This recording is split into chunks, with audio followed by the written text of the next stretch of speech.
going on, everybody? It's me, Shane. I'm here to give you another Yashahime Princess Half Demon episode review and recap. This is season 2. They finally added it correctly. Episode 39. Moroha and family. Together again. Yeah! Yeah! I can't let you guys know what I think of the episode this early, but it's pretty damn good. And I have so many notes. I got the notes in here. I didn't write them down because I hate being late with this stuff. So, before I get started, if you're new here, please hit that subscribe button. If you aren't new here, go ahead and hit the notification bell, get notified of more videos like this. And do not forget to hit a like and hit a comment in that comment section right there. Those things deeply help out the channel, and I'm trying to get to 200 subscribers. Let's get it going. So if you remember last time, the best thing in the world happened. The girls got sucked into the pearl. Moroha got to meet her mom, and here comes Inuyasha. I don't care about the other stuff. I don't care about the fight. I kind of care about, Sesshomaru getting hit with the demon fireball that's going to suck away his Haku, which, again, they keep introducing people's names, and I keep saying to myself, just tell me what the hell a Haku is, what a Shaku is, what a Jaku is. If there even such thing as a Jaku. Or is that... No, that's Jakku. Jakku is Star Wars. And Jockin, yeah. So, just follow me because I actually tell you what that is. So, we pick right up where we left off. Mother and daughter hugging and crying. And just, it's all good. And the girl and the twins are crying. And then here comes Inuyasha. And I love the fact that she calls him Oyaji. Oh, that's so great. And there's Oyaji. He's just there like, that's more, huh? And as we're picking this up, as we're picking this part up, by the way, the new intro for this, it kind of takes me out with most of the English. By the way, perfect English in that intro. Perfect English. It's just, it takes me out a little bit because it seems like the song is just trying its hardest to match Yashahime. But I will fully digress on that one. So Inuyasha is asking, why are you getting all emotional? and and she's like, it's Moroha. He sniffs there and he's like, Sesshomaru's here? Sesshomaru, both of you girls smell like Sesshomaru. And I'm laughing because Inuyasha was ready to go. He's like, that's just how him and his big brother have always been. He's just like, that's Sesshomaru? I'm gonna mess him up. And Moroha introduces them as her friends. Technically, they are your cousins, but let me continue. And they reveal who they are straight up. It's Toa and Setsuna. We're Ren's kids.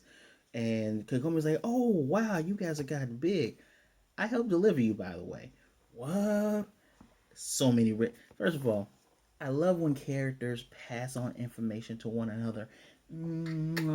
It's one of my pet peeves in any type of media, whether it's comic book media, whether it's just dramatic television and anime stuff like this. I hate it when just simply telling a person a thing can help solve a lot of things, and you can still have drama while passing along information. Just because a person knows something doesn't mean they can do anything about it. So,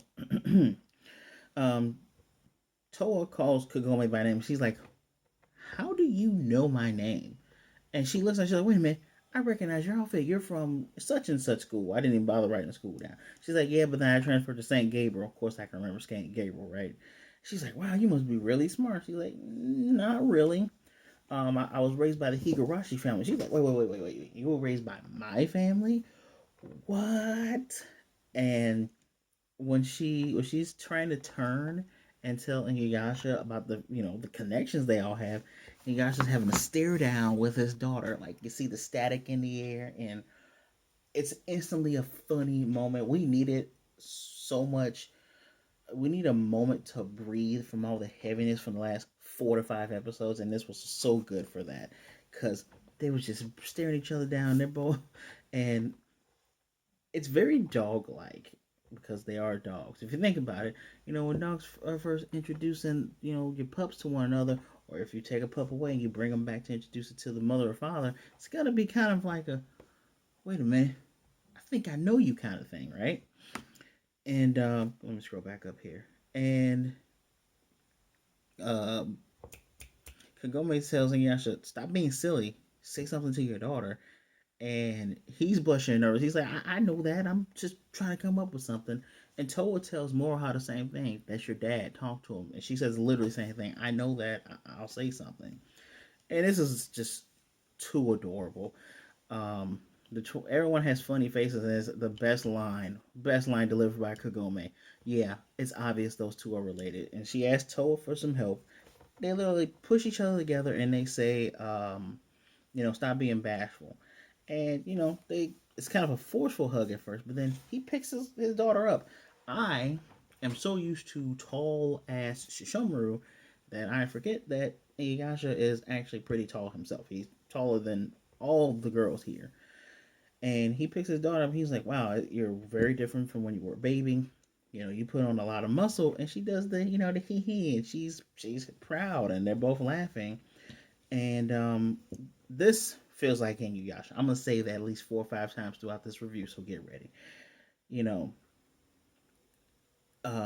we get that sweet music playing, the dun, dun, dun, dun, dun, dun, and he sits her down and they hug, and he's nuzzling, getting that scent all over. He's nuzzling her and saying, every single day, me and your mother talked about the day we will see you, and getting back to you. There was never a day that we did not think about you.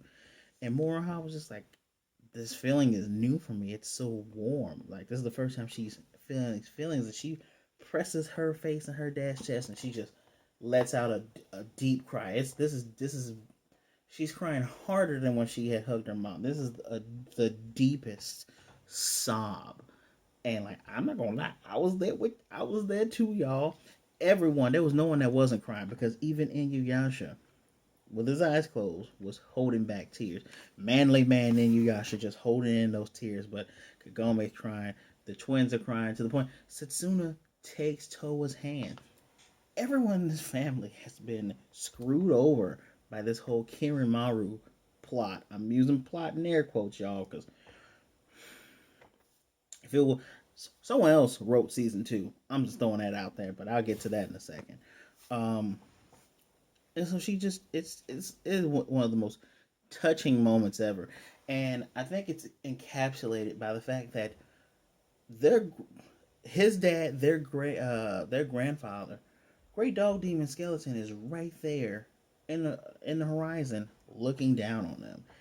That is that is great that you're having a family reunion in front of the progenitor of your bloodline.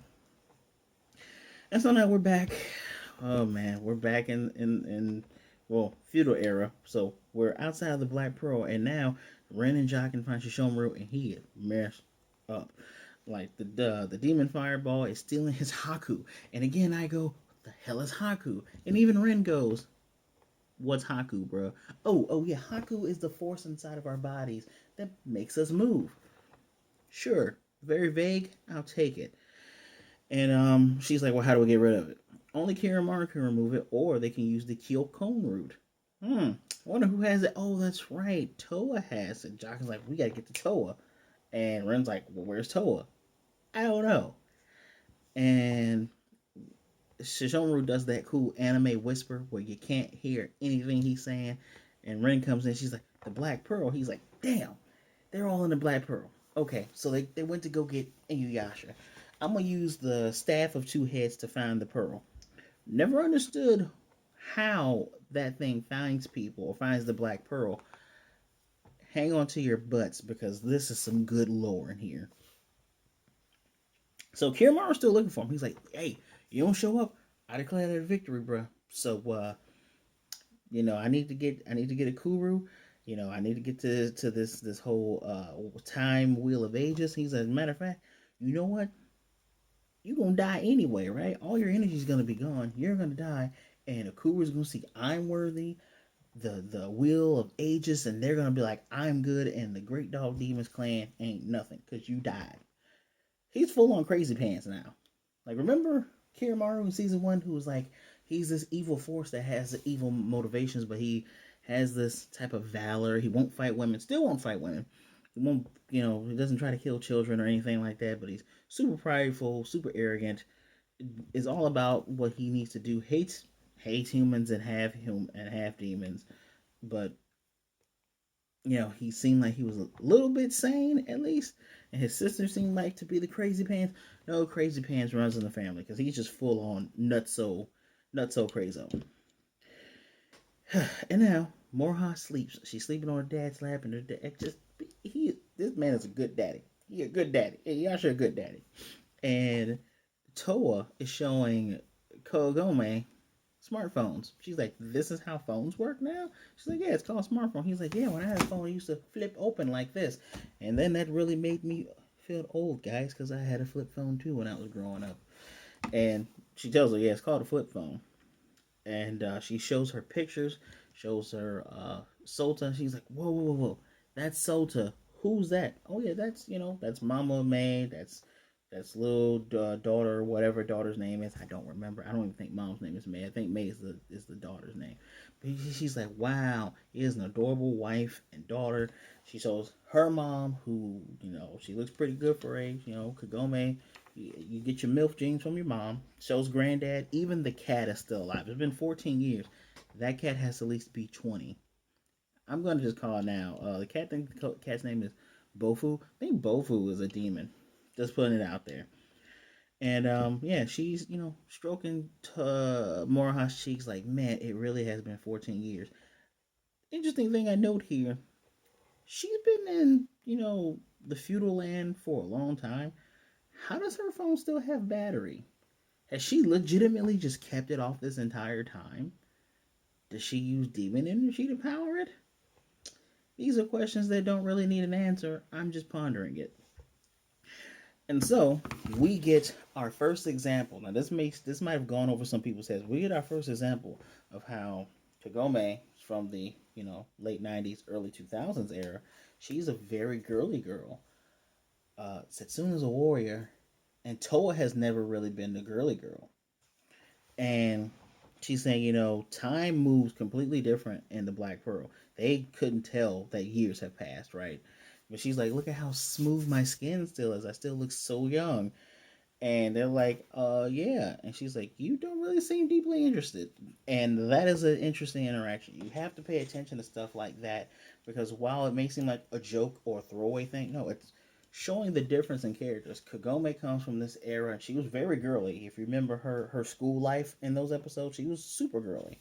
And Toa has never felt like she felt in because Toa is the fighting type, whether she knows it or not. She gets it from her daddy, right? She very kind and respectful, but she feels like, yeah, that's not really for me. And obviously, it's not for Sessuna. Sessuna's only worn a kimono maybe twice, so, and that's probably just because it's the time that they're in. So, Inuyasha mentions. So you really, you're Sesshomaru's kids. You seem really good natured. And Kagome is like, oh, they take it after Ren. But they're thinking about, Sesshomaru getting hit by that big ass demon spirit bomb.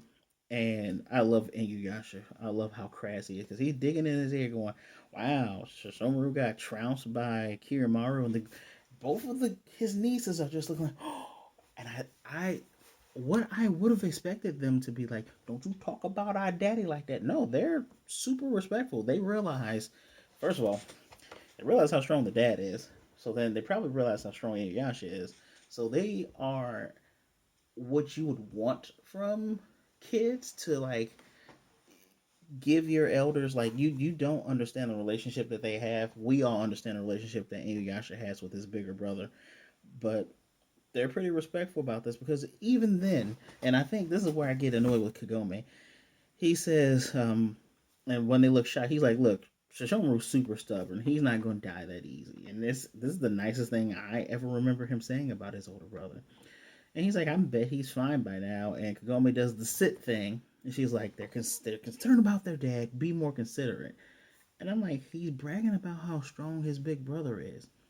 Mind you, this is something I had to think about. uh Sesshomaru is one of the strongest characters in the entire franchise, but he can't get hurt. Remember, Inuyasha cut his arm off like what, episode 4, episode 5 of the original. I forgot their interact what episode that was, but he cut his arm off pretty early. He been swapping arms like I swap glasses. Well, I only swap out of like 3 pair of glasses, but you get what I'm trying to say. So there's precedent of him getting hurt, but he's stubborn about it. He doesn't stay down. But now they're like, yeah, we got to get out of here right now. And what is his name? Inuyasha's just like, yeah, if we could have, we would have already. And Sasuna asks a very good question. How did you know that that was your daughter and you haven't seen her for so long? I'm like, oh, we'll answer that. Meanwhile, back outside of the pearl, Takachiyo's running and he runs into Kirinmaru's leg, who's like, give me the pearl. Runs the opposite direction. So Joggin is still using the staff of 2 heads to look for them because he does his move, and all his moves include him going jocking. Um, Meanwhile, inside the pearl, they all arrive to this lake. That there's fire outside the border. I thought the lake was on fire. The lake isn't on fire. It's just the borders on the outside are on fire. And the lake is called the Lake of Two Faces, based off of the staff of 2 heads. So inside the lake, there's a face of an old man and old woman, just like Jock and Staff, and everyone instantly recognizes that. Now, Moroha is on her dad's back, and I had to remember. Of course, she's tired. Remember, she used the rouge. So, and time works differently in here. So, the time it takes for her to probably recover. Plus, she's stronger, so her recovery time is probably going to be just like that, which it is. And so they look at the bottom and they say, so what's important about this? And they say, well, from time to time, we got images of Moroha. And they're like, huh? And we see pictures of Moroha as a baby, with the laughing and the moving around and the wolf pelts. And Kagome suspects that Jockin was showing them Moroha from time to time. And I'm still gushing over Inuyasha carrying this baby girl. Hold on, just carry this baby girl. Ah! Anyway, of course, Inuyasha calls his brother a bastard, and he's like, I cannot wait to get my hands on him. He's cracking his knuckles. And Sasuna bows and says, I'm very sorry for what our father has done. I love the fact that she is so respectful. And Kagome's just like, don't blame them. And again, Inuyasha has that face like, I wasn't blaming them. I want to beat their dad's ass. And she says, and Kagome even says, I'm pretty sure Sesshomaru had a good reason for it. And Inuyasha gets to give us his trademark. Either way it goes, if they had the Tenseiga, maybe they can get through. And then Toa and Satsuma like, Tenseiga? Takachiya's running. He trying to run. Kirinmaru has a giant dragon arm now. Looks like the dragon arm that Sesshomaru put on back in the old days of Inuyasha when he first lost that arm. And he's like, look, give me the Black Pearl, I'll let you live. I gotta hand it to Takachiyo. You got stones, kid, because he says no. And then here comes Ren and Jockin, and they're like, don't give him that. He runs over to them. And he's like, oh, okay, so you're Sesshomaru's wife. And he's like, look, he dead. No, he's not dead yet. As a matter of fact, I'll fight you. Ren is ready to throw bones. And the moment she said she fights him, we get a glimpse at Sesshomaru. Sesshomaru's eyes have been blacking out, but we get to see his closed eyes stir. This man can hear. He's like, ain't none of that going on. Out of nowhere, guys, we pass through several Shinto gates. Look up Shinto gates. You should know what Shinto gates are if you watch this show. And there's a bunch of fox demons, and they're talking to Master Shippo. Shippo's old. He has this little beard, and he's teaching them what unbridled means, because, they have demon promotion exams. I have no clue how any of that crap works. That would be a better use for a spinoff anime to explain what the hell that was. Or maybe I missed some. I did miss the last season of Inuyasha, but maybe I missed some other episodes where that was explained. But then suddenly a beautiful fox lady approaches as the students are let out. They're done with their lessons. And I'm like, does she have 9 tails? Her name is Miss Kyubi. But then Shippo turns from round to this adult-looking Shippo that's all dashing. And she says, look, your transformations and flattery won't work on me. and they both change forms. Shippo is in Shippo's original form. Always remember he has Fox Demon magic, and Kyuubi is in her little tiny form too. Now she's older, so she's got to be centuries older. But she's older, but she's still these Fox Demons are so tiny and adorable. But she's thanking him for filling in the place of her husband. Maybe her husband is sick or something, or got hurt. And it's been a while since Shippo was in his original form. And students wouldn't take him seriously if he didn't look like that because he just looked like himself. Apparently, Shippo has reached rank 25 and hit a wall. Don't know what that means, but okay. And Lady Hubie says she hasn't been able to find the people he's looking for, which is Kagome and Inuyasha. He has been looking for them this entire time, but she heard that their daughter is a bounty hunter. She's making a killing out there. And he's like, really? I should see this for myself. You have enough time before students have to come back. They're basically on break. Go ahead. Shippo has a high level fox magic that allows him to go back to a place from his memories. So he's thinking about when he first met Kagome and Inuyasha. He's going to go to the Bone Eater Well. And that's where Kirinmaru and all this BS is happening at the Bone Eater Well. So he does the spin toppy thing and he's gone to the sky. Now, where am I at here? So in between this time, the girls tell Inuyasha about the Tensei got broken, then it got repaired. Then Toa was able to use the broken sword to bring Setsuna back to life. And Kagome was like, "You were killed?" And she's like, "Yeah, but she's here now." And Inuyasha goes, Toa was able to use the Tenseiga while it was broken. I got an idea. And everybody's like, "What's the idea, Inuyasha?" "You need to summon the sword." "I'm sorry, what?" "Summon the Tenseiga right here." So Kirinmaru, outside the pearl, he refuses to fight a weak person. He's not gonna fight Ren. She's a weak human. She's like, "Nah, man, you not finna touch my husband. You ain't gonna touch my kids." He's like, "Alright, let's do." Green lightning just comes across, and here comes Sesshomaru. Doesn't matter if he's sick or tired, he will come to the defense of Ren. Man, remember over a year ago when I told you guys that people were talking tons of shit, telling me that there's no way that Sesshomaru had a child with Ren. There's no way that happened because their heads were so stuck in the then and there when everybody was tiny and everybody was younger. Vindication. But let's continue. So at this same moment, Shippo comes out of the sky, is over the Bone Eater Well. Takachiyo can instantly recognize this is a high level fox magic. Jumps onto him. "Get me out of here." They're both spinning. It's very funny. Shippo is not able to really. He probably can see through the spinning, but it's a very comedic moment. He's like, "Fine, whatever. I'll get you out of here." And they just go back to the sky. Scaramouro's kind of pissed, but he's like, "All right, you're almost dead anyway, Sesshomaru. I'm just gonna finish you off." And Sesshomaru looks really bad. Back inside of the pearl, Inuyasha says, "Look, Gozu and Mezu, which are the guardians on the other side of the gate." Because I told you, with this Lake of Two Faces across the way, there's a gate. On the other side of the gate, Gozu and Mezu, they'll let you out. Gotta have the Tenseiga though, right? So they need to head to their dad's grave, and that's where Inuyasha was gonna go until the lake shows Sesshomaru, Ren, and Jaken. And of course, everyone's paying attention. They're like, "Oh man, Sesshomaru looks jacked up." So, and I wrote in my notes, I'm laughing. The crew is coming together.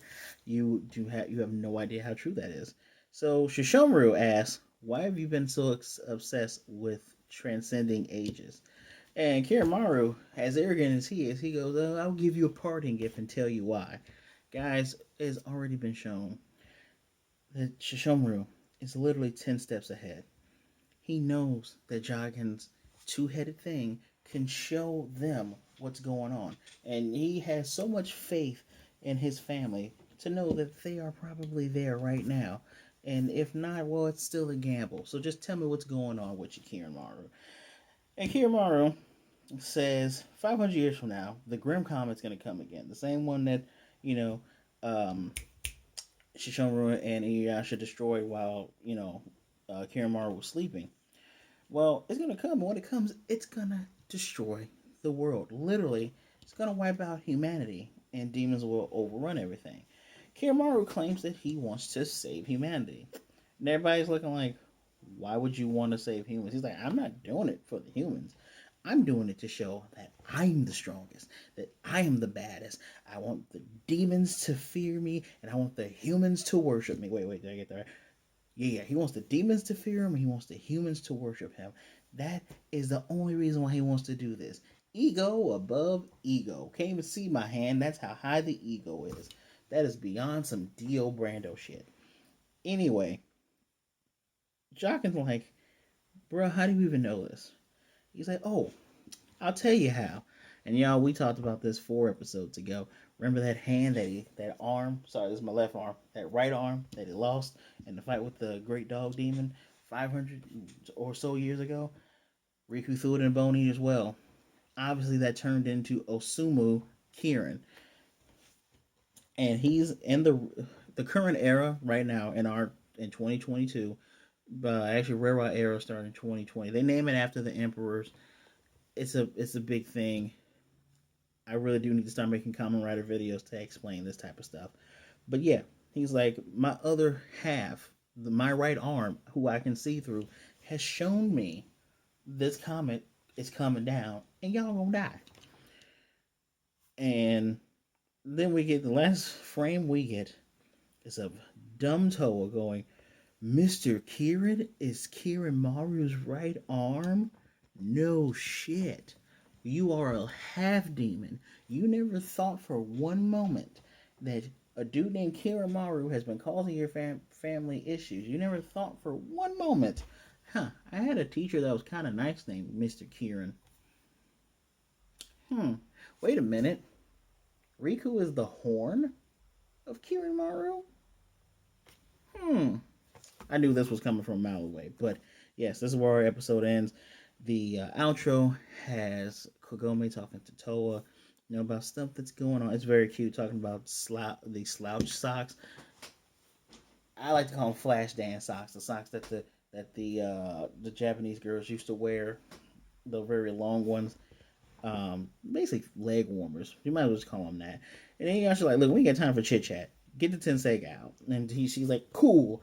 How? And the next episode is going to be 3 princesses escape. It's going to be great. I'm going to let you know right now. I'm giving this episode a 5 out of 5. Yeah, buddy, 5 out of 5. Why am I giving it a 5 out of 5? I wonder why. I'm giving it 5 out of 5. Not only did this feel like an Inuyasha episode, this is only my second time saying this. I gotta say it 3 more times so I can get to the 5, like I said. The only reason why this feels like an Inuyasha episode is because it did. It just had the elements. It had the music. It had the lore. It had people sharing information that they had and not keeping it in. And it had characters interacting in a way that felt organic. These conversations didn't feel forced. It's like, hey, so how do you know my name? This is how I know your name. Wow, you're Sesshomaru's kids? I delivered you. By the way, how do you know that's Moroha? Because of this thing.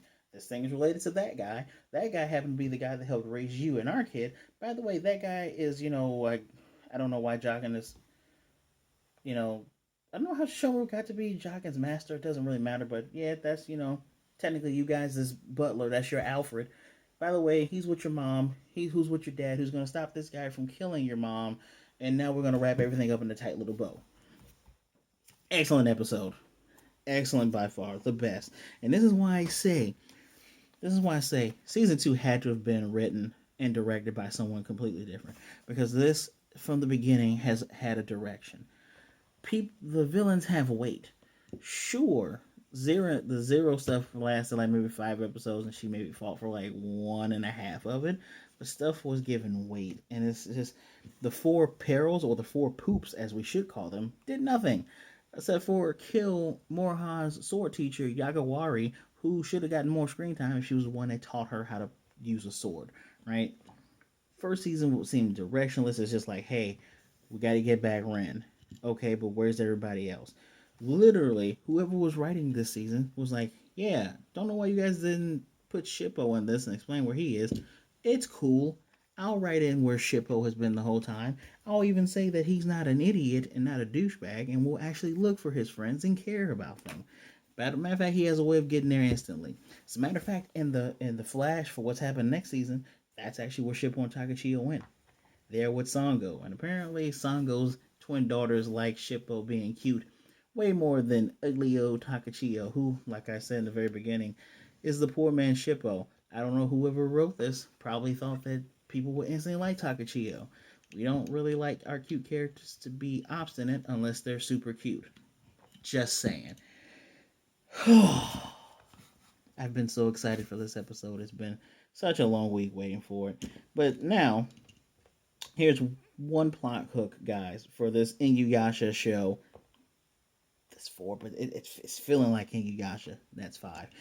Um, what's the deal with Rin wanting to kill her dad? Does she really not know what he's trying to do, or is Kirinmaru actually lying? Like, is the whole Grim Comet thing striking down not what the problem is? What's with the big butterfly thing that the three princesses need to slice down? Seems like that's gonna be a big thing. And remember, before we had our break, people seem to start forgetting stuff of the past. Like people started to forget a lot of stuff when Mr. Kirin was talking to them. Pretty interesting. So I need to know what's going on. Maybe her mom is. Oh, I even wrote in here. Maybe Rion's mom is the baby of the giant comet. People keep asking who's Rion's mom, like it actually matters. Personally, it doesn't matter. But let's just say it does. Wait for it to show up. Didn't mean for this to go 31 minutes, but man, this episode. Mwah, mwah, mwah. Ah! 5 out of 5. Let me know what you thought of the episode in the comment section down below. Don't forget to hit me up with a like. Please do not forget to subscribe if you're new here. And if you're not new here, hit that notification bell. And don't forget to share the video so others can see what a great time we're having. Please tell me how much you love this episode. Even if you, all fairness, if you didn't like it, tell me why you didn't like it as well. And if there's anything I got wrong, again, comment down below. As always, thank you for taking some time out to spend some time with me. Be good, be blessed. Wash your hands, wear a mask. It's getting crazy out there. Be good to yourself, be good to others. Either way it goes, don't be a jerk. Please be safe. You're not alone, and I will definitely see you guys next time.